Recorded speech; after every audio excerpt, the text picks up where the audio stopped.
kami dari kelompok 24 Red menampilkan drama pendek dengan tema kekerasan. Oh bro, ada mau cukup tuh. Nah, iya aku udah sini. Iya. Ini bro, duit sini. Cukup. Cukup.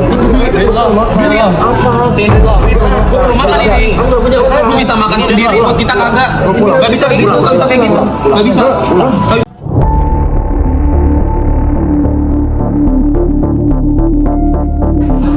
Dia stylenya nggak banget sumpah.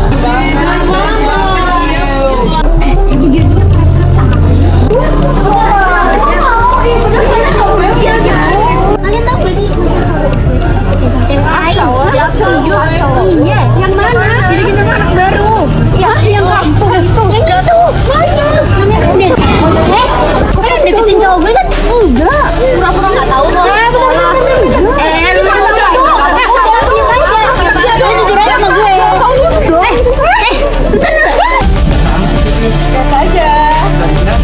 Gas.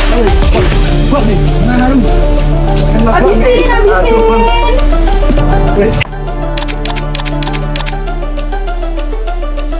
Kategori kekerasan ini berkaitan dengan pasal 351 KUHP yang berbunyi penganiayaan dapat diancam dengan pidana penjara paling lama 2 tahun 8 bulan dan atau denda sebanyak Rp4.500. Dan jika perbuatan itu mengakibatkan luka berat, maka dapat dipidana penjara selama 5 tahun. Pasal 310 KUHP mengatur tentang tindak pidana pencemaran nama baik atau penghinaan. Pasal ini menjelaskan bahwa barang siapa dengan sengaja menyerang kehormatan atau nama baik seseorang dengan menuduh melakukan sesuatu hal dengan maksud agar tuduhan itu diketahui umum dapat diancam pidana. Ancaman hukumannya adalah pidana penjara paling lama 9 bulan atau denda paling banyak Rp4.500. Pada segmen kali ini kita akan membahas upaya atau solusi preventif yang bersifat pencegahan kepada kekerasan verbal maupun non-verbal. Yakni solusi preventif yang pertama bersifat pencegahan yaitu dilakukan dengan cara edukatif dan pendidikan, baik dalam lembaga formal maupun lembaga non-formal. Dari peran dua tersebut masih ada peran satu lagi, yakni peran orang tua dalam bentuk karakter jiwa anaknya. Masa transisi dari anak-anak menuju masa dewasa, yakni dalam tengah-tengahnya itu adalah masa remaja. Itu adalah masa-masa yang sangat labil bagi anak-anak. Mengapa labil? Karena anak-anak di situ, kalau dalam ilmu sosiologisnya, anak-anak dapat berinteraksionisme simbolis, kemudian menirukan peran orang lain, imitasi, bahkan sampai melakukan identifikasi. Yang semua itu di dalamnya itu dibahas oleh ilmu sosiologi. Body shaming, cyberbullying, dan juga perkelahian. 3 hal yang sering kita lihat, namun juga sering disepelekan. Padahal dampaknya bisa mempengaruhi mental dari seseorang atau bahkan nyawa dari seseorang. Dan jika sudah terjadi, kita perlu solusi represif, yaitu langkah yang bisa diambil setelah kejadian, agar bisa membuat jerak para pelaku dan memberikan perlindungan atau pemulihan bagi korban. Solusi represif untuk kasus body shaming, kalian bisa melakukan pelaporan pada pihak yang berwenang menggunakan UU ITE, agar bisa membuat efek jerak pada pelaku, dan jangan lupa anjurkan korban untuk psikiater.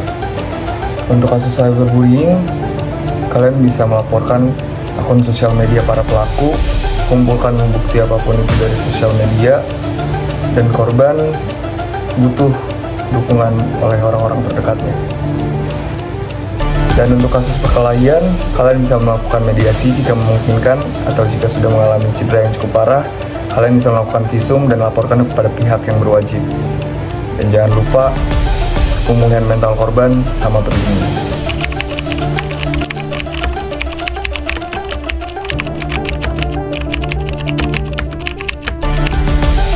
Teman-teman, kekerasan itu nggak selalu meninggalkan bekas yang bisa dilihat mata.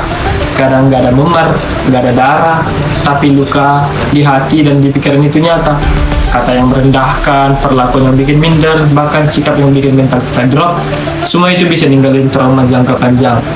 Nah, aku sebagai mahasiswa hukum, kita sebagai mahasiswa hukum, kita belajar bahwa hukum itu hadir buat melindungi semua orang, bukan cuma dari kekerasan fisik, tapi juga dari kekerasan verbal dan psikologis.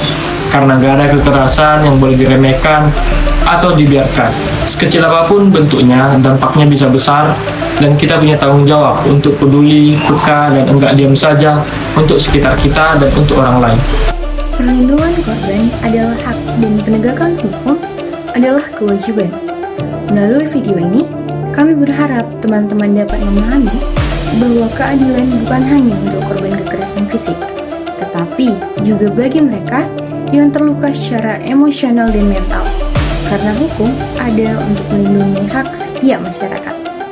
Oke, cukup sekian tugas video kelompok 24 Thread.